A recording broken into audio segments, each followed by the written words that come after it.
night special edition of RVing in New England.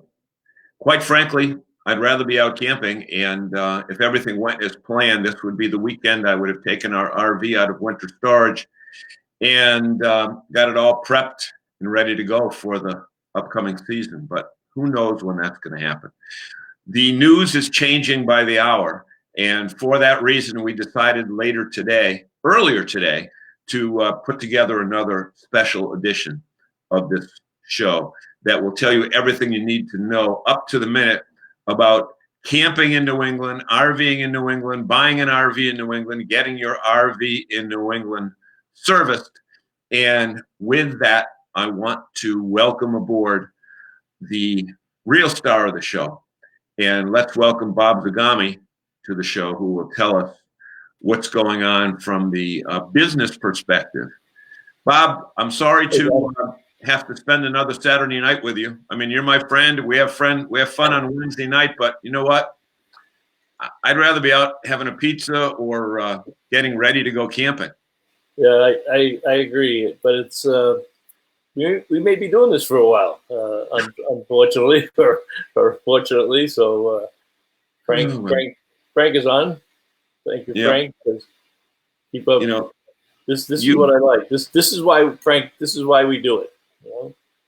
You know, you have been virtually putting in more than a full week's worth of work in just a few days. I know that every time that I've talked to you, you said, hold on, I've got a conference call in a few minutes. I've got this to do. I've got that to do.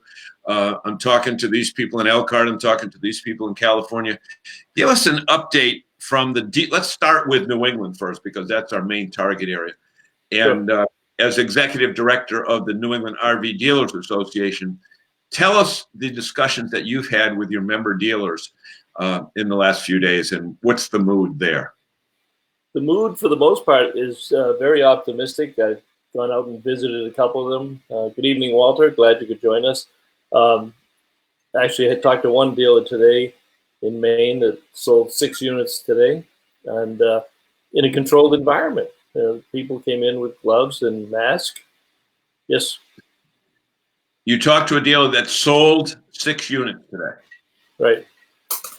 Okay. Yep. Okay, and he social distanced all these people, right? They only allowed a certain number of people on the lot, and they asked them to stay in their cars until people left. A certain number of people left. Units were open. They had staff on the property, and every time somebody came out of a unit, one of the staff members went in. You can mention it if you want. As far as I'm concerned, it was Dan Cappy at Lee's, and one of the other things that we talked about was, and the reason I had called him, was he has donated a motorhome to the Boston Center for, I want to say, bear with me a minute, but it's a phenomenal project. They in Boston, they're in the area. Yeah, Boston Healthcare for the Homeless program. They're in the medical area near the Boston Medical Center, and he's donated. There was apparently one of the women that work at the facility actually lives in Cape Elizabeth, Maine, and they were a 26-foot vista, and the doctors are going to use it as their own kind of rest area outside the facility when things go crazy. They want to take a nap or they want to go home. Have the night get out. It's got the bathroom, it's got everything, and she was taking delivery of that today. And we talked about other things, and he said it was almost like business as usual. And there are restrictions up there, as there are in New Hampshire. We got dealers in New Hampshire that are open. We got dealers in Mass that are not selling, but they're open for service and parts and accessories. So I won't say it's business as usual, because nothing is usual anymore. Usual right now, not by any means. And it's changed so much since our Wednesday night show. I mean, it changes every time. I mean, I kind of made it a point to stay away from TV and radio news, even checking news online in the last couple of days. But I just happened to have it on tonight at 6 o'clock. And, you know, there is some sensationalism in the delivery of the news, but you can't argue with the facts and figures of the numbers of people that are being impacted and where they're being impacted. And you know what? It's concerned because New York and New England are contiguous areas, and New Yorkers vacation in New England. New Yorkers come to New England.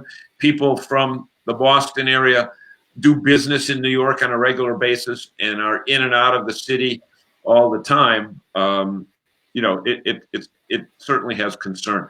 How about other dealers? I know that one of them has gone to I think Pete, you said Pete's has gone to an online. Several have gone to online ordering and also virtual tours with video cameras if you're interested in a specific unit.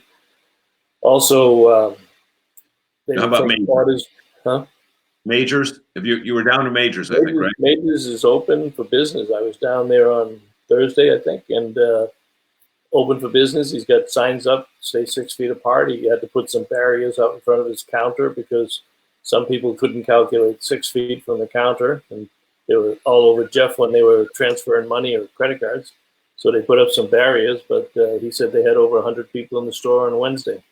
And a lot of them, they're getting their units ready. They're getting their supplies ready. They're looking at some of the new technology that they want to put, and he's very busy on service.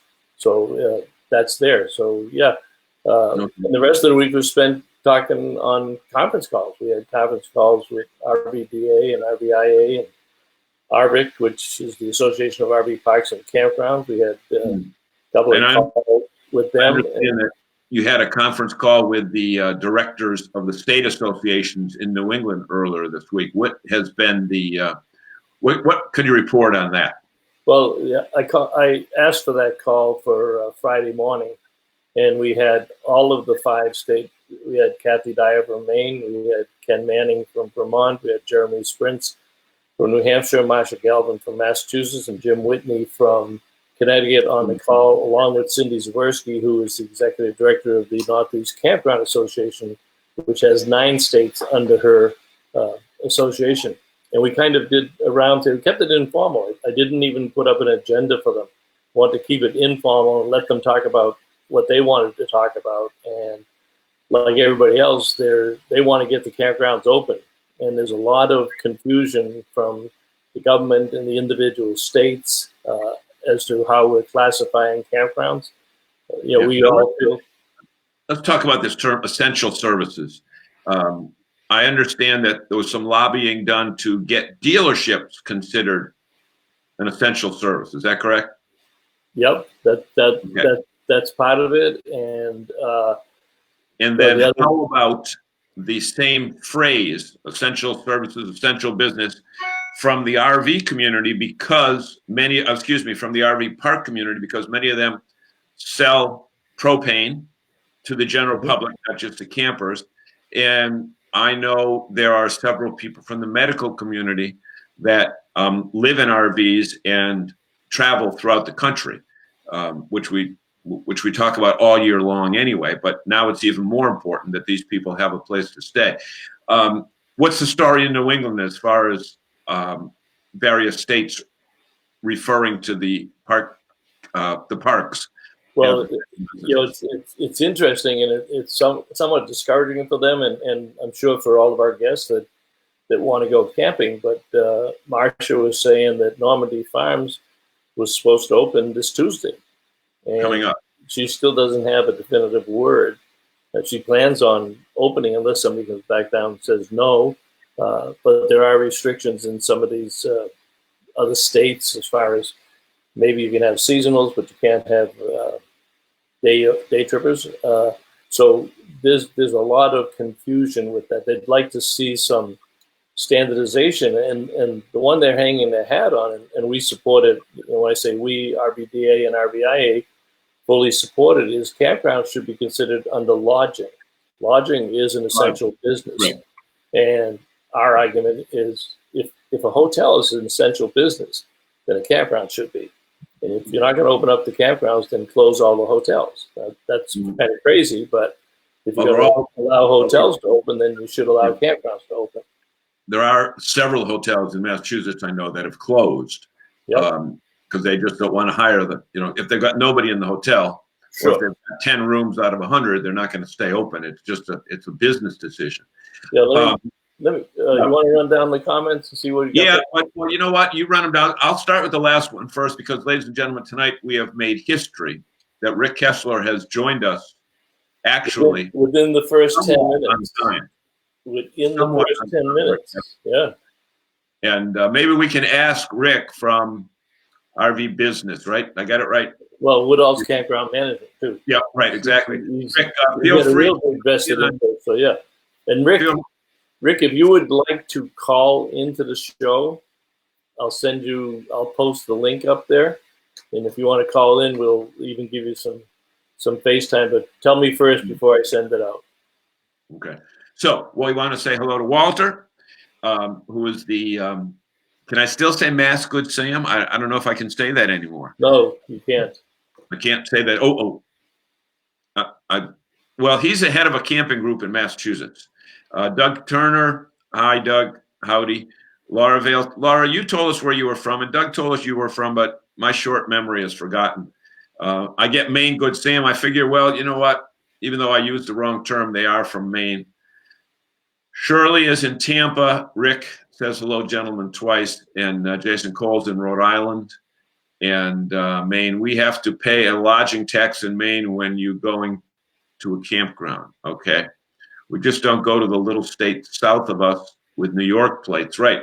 And that's another thing that people that are watching us from other parts of the country, as they will, because we know that we had 6,000 people view this show, is that, Bob, you mentioned that Rhode Island is stopping cars in the rest areas with the National Guard and police if they come from New York. And I know my wife just mentioned that they have the National Guard at the Providence, Rhode Island Amtrak station, because that train comes from Grand Central, not from Grand Central, from New York Penn Station, and stops in New Haven, New London, and Providence, and they are checking IDs of people that get off the Amtrak train. Walter was picking up on that. Walter says, just don't go to that little state south of us with New York plates. I don't know, Jason. They get some pretty tough rules. Stopping you driving down the highway with a New York plate. And this is another issue. This is actually has the potential to become a national issue because I even saw a story today about some people in Maine getting mad because people were opening up their seasonal houses early and seasonal campgrounds or park models and even their vacation homes, and they didn't want us coming up there for that also. So they've got to get a handle on this. But I do want to go back to the lodging tax issue because right now Maine says did Martin say that they actually do charge a lodging tax, because a lot of campgrounds don't pay a lodging tax, or it's a much smaller one than the hotels, because if you get into the hotel business, you may have lodging tax, but you may also have Convention Bureau taxes and business, Chamber of Commerce type taxes. So if they win that argument, it may mean more money for the campground. So Laura's in Prospect, Connecticut.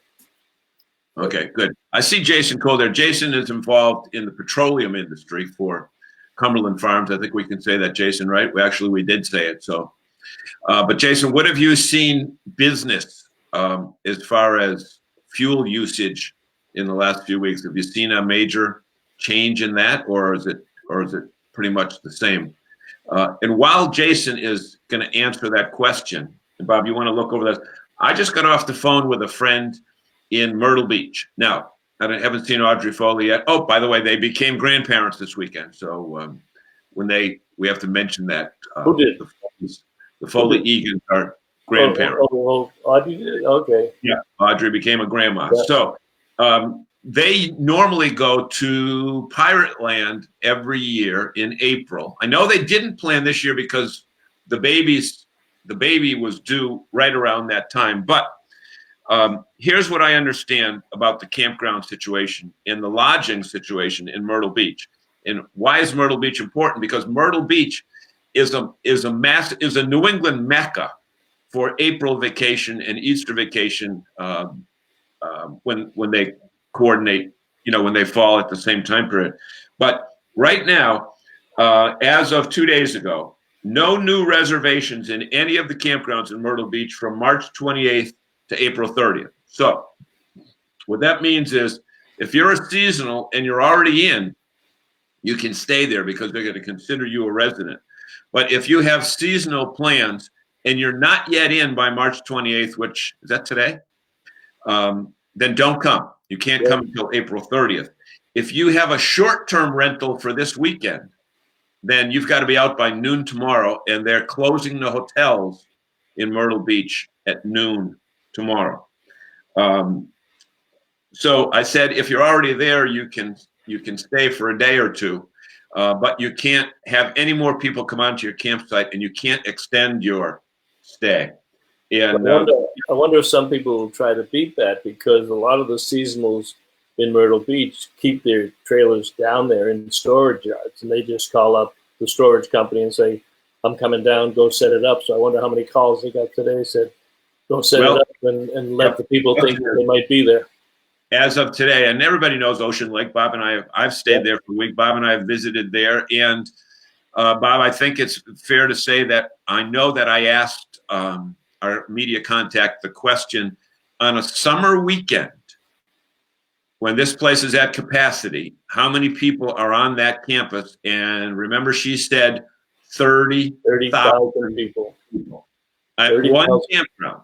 Yep, that's visitors and the staff, but 30,000 people at Ocean Lakes. And, you could pretty much say the same thing for Ocean Lakes and Lakewood and Pirate Land. KOA.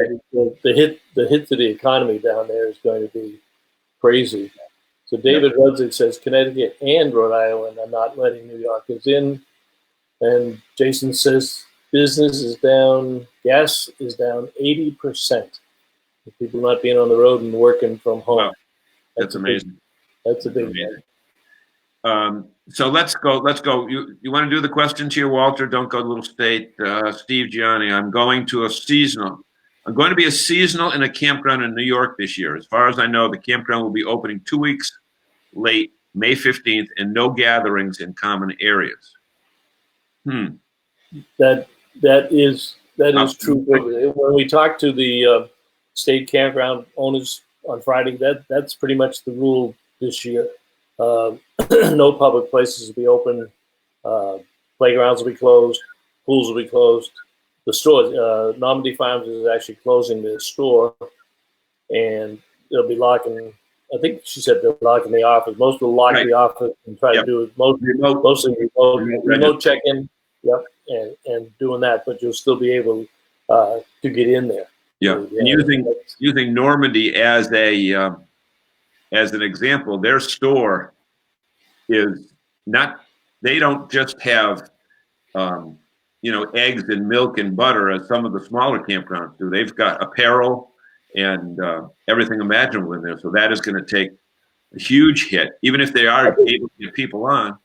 I think they did it over last year too, because they added the wine and beer and they added liquor in their last year. So I think they expanded it because they did. I'm pretty sure they did the that whole check-in area over in this winter. So that's all new. Yeah. Jason says no more trips to Albany. Walter, good idea, Jason. They might take you hostage. Yeah, he may not get back. If he shows up there with a Rhode Island plate, then they may just hold him as a hostage for the ones that they want to trade off to get back. In Utah, people with full-timers with Oregon plates to go home. I guess Oregon in the West, it seems like the coastal areas are the ones that are being hit. Well, Seattle's really bad. I was reading Chuck Woodbury's newsletter this morning, and he's not even going home. Is that right? That nursing home that had 30 people that died is a couple of blocks from his house. Yeah.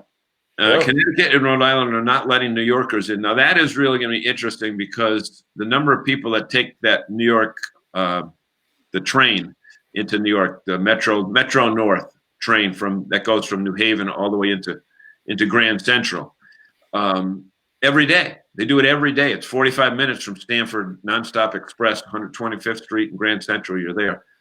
How are they going to deal with that? Connecticut, Maine, Good Sam. Heck, Walter, the World Club was taken away. Yeah, okay. Club. They think it's Sam's Club now. Self-quarantine, down to about 80%. What else here? In Lynn, gas was $2.39. It's now $1.99. Ocean Lakes is closed to any new reservations. Yep. Matt's good, Sam. Maine has gas at $1.85. Rick, gas $1.41 a gallon in Toledo. Rick says snowbirds unable to return north also hinders the northern campgrounds. That's true because a lot of them go down south for 6 months, come back north for 6 months. They may not. Well, there's two factors there. One, they may not have someplace to come back to, but two, the Florida people are saying if you're there, stay there. Yeah, and usually April 1st is pretty much the rental time period that people end the winter stuff. Because I know when we drive down to Myrtle, as well as when we've driven all the way to Florida for April break, the amount of northbound motorhomes that we would see, and I'm talking the big diesel pushers with the tow dolly and the car being towed. There were more people heading north that appear to be, ending their seasonals coming up here. That's going to be an issue. So even Martin says 2 positives in Limington County, Maine, in Maine, out where he lives. So the big question is, where do we go from here? What do we do? Do we sit back and just do nothing? Do we? No, I think we got to get the units ready, get them in there and get them serviced. A lot of the dealers are doing their service early, so that's really good for them, and folks are getting them in. So that's a good point. And then when this thing starts to free up, they'll be ready to go. Walter had an interesting comment there. Which one was it? He said, with the charges in the campground, you may just camp in his driveway this year. That's no fun, Walter. Well, that's an interesting point because several years ago when gas prices went through the roof and all the people had expensive boats down in, I remember in Mystic, Connecticut, it was a place at the Cape where somebody said, these people come down on a weekend, sit on their boat. They don't even take it from the dock. Yeah, they just stay there. And if you got a seasonal, you don't spend a lot of gas anyway. But I don't know. It's certainly unprecedented. But Bob, I want to try an experiment. Cover some comment. I'm going to try to bring up a video with Toby O'Rourke that Chuck Woodbury had in his newsletter this morning, but I've had trouble doing this before. But seeing that we got a friendly audience tonight, you cover some comments while I play around. Right. Rick brings up a very good question. Do you two think that camping will be a boom once we're through all of this? And here is what you told me when we had a conversation earlier today, that during your conversation, your conference call with the campground owners, again, nobody knows the start date. Everybody's got their ear to the ground trying to figure out when the start date is coming. But she said, or you said that, I think Marcia said, she said, he said, she said, say that 5 times fast, that when the green light goes, watch out because it's going to be a stampede. Oh yeah, that was really evident in both the RVDA and the RVIA calls and the ARVCs. The dealers have tremendous inventory, and when this thing really breaks loose, there's nothing the cruise ships or the airlines or hotels can do that will even come close. I talked to several suppliers this week, same thing, when this thing breaks. All right, folks, I'm going to try a first. You are testing our technical credibility here. Right, and hopefully there's no kickback. So.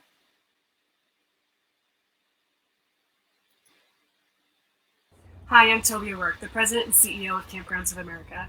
I'd like to thank RVing Travel for having me here today for a fireside chat to talk about what's happening with our business in light of coronavirus. Now, obviously, this isn't my most ideal setting for a fireside chat. I'm actually at my home in my yard, but this fire and the fresh air feel really great nonetheless. COVID-19 has definitely turned the travel and hospitality industry upside down, and camping is no different. In the past couple of weeks, we've had a large number of reservations, primarily for March and April business. It makes complete sense because so many people have had to change their travel plans. We're trying to make that change process as easy as possible for our campers. We've put in place a flexible cancellation policy, and we're working with them to move their reservations to later in the summer. Right now, our future business is holding strong, and I'm very optimistic. We have a great summer and fall camping season ahead. Now, many of our KOAs, most all of our KOAs, are open and operating right now per usual, unless they're typically closed for seasonality this time of year. We have had about a dozen KOAs that have been closed by local or state ordinances, and you can find that list of KOAs on our homepage at any time right off of KOA.com. As we know, a number of states are putting in place stay-at-home or shelter-in-place measures, and we're trying to make sure our campgrounds can stay open during those times. Campgrounds are an essential business in that they service not only short-term and long-term RVers, but we also host traveling medical workers and nurses and utility workers, which are becoming more and more important at this time. Our campgrounds have stores that serve the communities, and we often sell fuel and propane.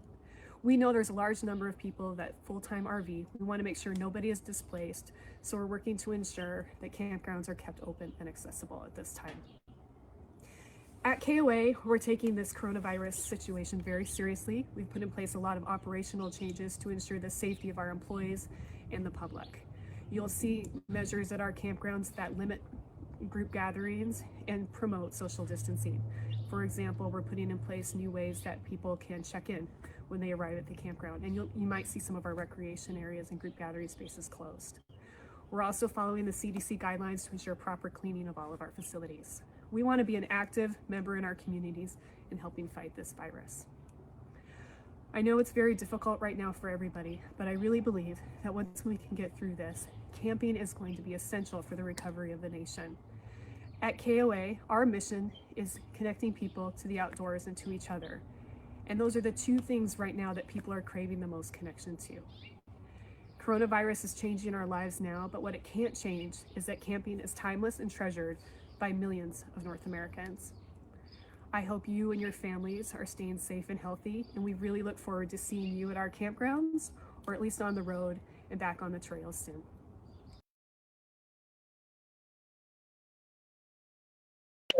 Sometimes we surprise ourselves. It worked. Hey, do you have any of those Winnebago ones handy? The ones we did that we couldn't air? They're not handy. No, they will save those for next week. Okay. They were more about some of the products. I could try to dig that out, but let's see what questions we got here. You know what? The key thing. Camping. Oh, we already answered Rick. Your show is greatly appreciated. We need this manner of coming together. Technology. Thank you, Bob and John. Excuse me, Martin. It's thank you, John and Bob. On Saturday night, this is my show. That's not true. It's thank you, Martin, Rick, Laura, Walter, Steve, because if they didn't join us, it would be you and I talking. Right, and that, you know what? We would be done at 7:07. That's right. We would have been off the air. I think the key. Martin, you were doing so well. I don't know. That must have been to you, Bob. I think to you. I think it may have been to both of us. So of the folks that are on, when the floodgates open and you get a chance to go out, where are you going to go? Which campground, or are you going to travel out of state? I personally think that our campgrounds in New England are going to have an incredible year, because I think people will start off slow and want to go locally, so they're going to stay within the 6 New England states that they can get home and go out for a weekend. I think that's going to be phenomenal. The other thing that's important to note is that medically we don't know. Even though we get the green light, we don't know, because this has never been dealt with before. We don't know if this is going to make another wave. We don't know if people who've had it can get it again. Chicken pox, you get them once and that's it. Nobody knows any of this stuff.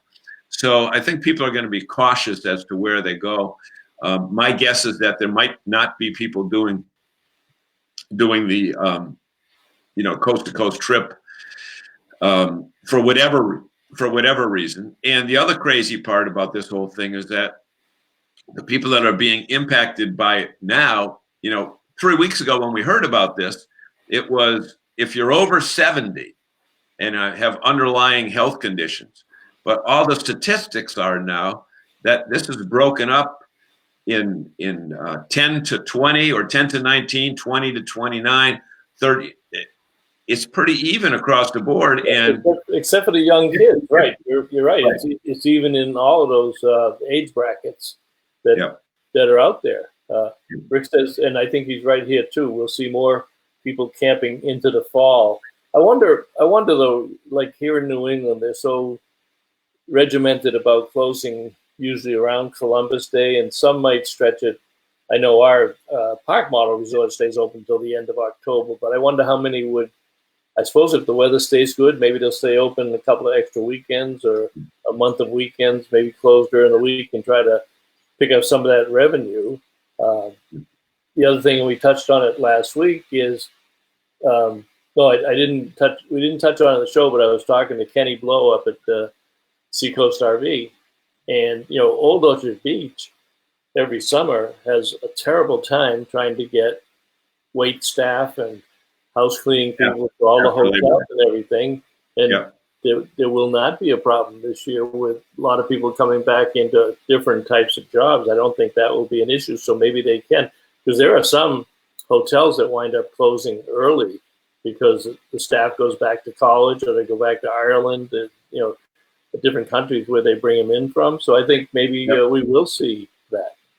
Although we've got a weather factor to consider, because basically you can't stretch beyond Halloween in a regular conventional RV in New England. I have tried it and I've had frozen lines, but anything after like the 21st to 22nd of October, if you've got a traditional RV, a motorhome or travel trailer, that's not winterized, you are putting yourself at risk. And you are at risk, but with the weather patterns the way that they've been, and you can still winterize and go camping if they keep the facility, if they keep the bathroom and the bathhouses open.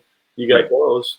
Steve says he's heading to the Adirondacks, Fisherman's Memorial in Rhode Island, and then down to Delaware. Jim Turntine. Jim, I didn't get a chance to call you back this week. I've been on calls all week, so let's try to talk Monday or Tuesday. But Jim says staycations now, overtime for lots of people when this is over. That's true. When they go back to work, warehouses are emptying without replenish until this is over, right? People will stay closer to home this year probably, but still camping. That's true. Hey, and you stay safe out there tonight, Jim. I just saw the weather forecast. You got some heavy tornado warnings between St. Louis and up to Chicago in the Midwest. So hunker down out there. Frank says, want to go to Sandwich, Cape Cod. That's interesting. I never heard. Oh, Dunroman. Yeah, I have heard of that. I've never been. Have you ever been to that one on Cape Cod, John? Dunroman, a really great park, lake, watercraft, relax. Where is that, Frank? I've heard of it. So you're gonna take your new Airstream down there. Yeah, wonder. I've seen Dunroman. I wonder if that's over in. Can't think of the town. I want to say Dennis. Maybe let's see what he said. Bob, have you received any word from your park where you have your park model? Linda tells me opening up April 1st. So I'll be there. Yeah. Interesting. Would your park, which is not really, it's more like a housing development than an RV park, because it's, restricted access. It doesn't have a golf course. It doesn't have miniature golf. It doesn't have tourist stuff on it. Will that be considered a tourist place, or? No. It's actually because it is all park models and they're RVs. That is actually classified as a campground. That's why they can only open from May 1st to October 31st. So Yep. if Old Orchard were to do something with respect to campgrounds, then we could be impacted on that. But right now she's opening, and you know, we're heading up. I can't wait to get up there. Frank says yes, Peter's Pond. So I'm confused, Frank.